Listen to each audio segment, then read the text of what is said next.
Picking up from where we left off, Lars had just confided about his reluctance to be self-centered, fearing that he would turn into his father. In the grand tapestry of life, Lars is just one thread, but his story resonates with many. Despite his fears, Lars is far from being his father.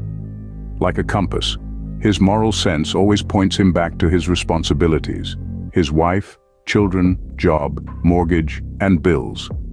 These aren't just obligations to Lars, but reminders that he has a role to play in the lives of others, a role that leaves no room for selfishness. Lars is what we might call a typical nice guy. He's the kind of person who will give you the shirt off his back without a second thought.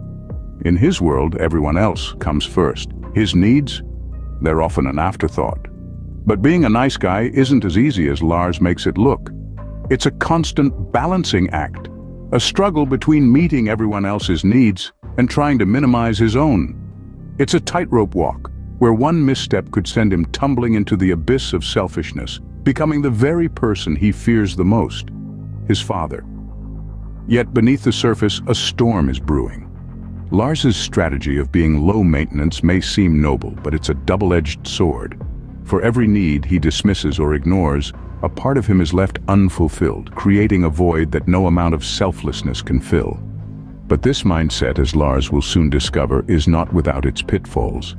Scene script. As Lars tries to be the nice guy, he unknowingly falls into a trap of childhood conditioning. You see, Lars, like many nice guys, has this tendency to appear needless and wantless. He makes it difficult for others to give to him, and resorts to covert contracts. He focuses on meeting everyone else's needs, trying to be a low-maintenance kind of guy. Why does he do this? It all goes back to childhood.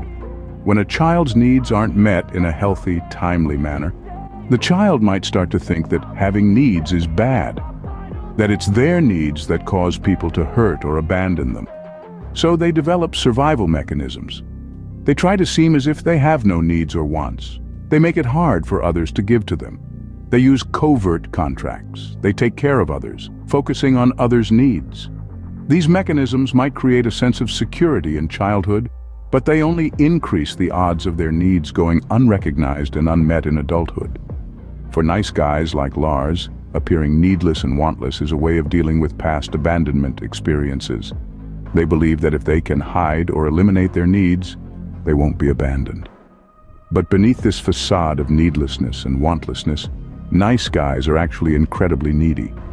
Underneath Lars' facade of needlessness and wantlessness lies a deeply needy individual, leading to indirect, unclear, and often manipulative efforts to get his needs met. Stuck in an unsolvable bind, Lars, like many nice guys, is caught between repressing his needs and trying to get them met in covert ways.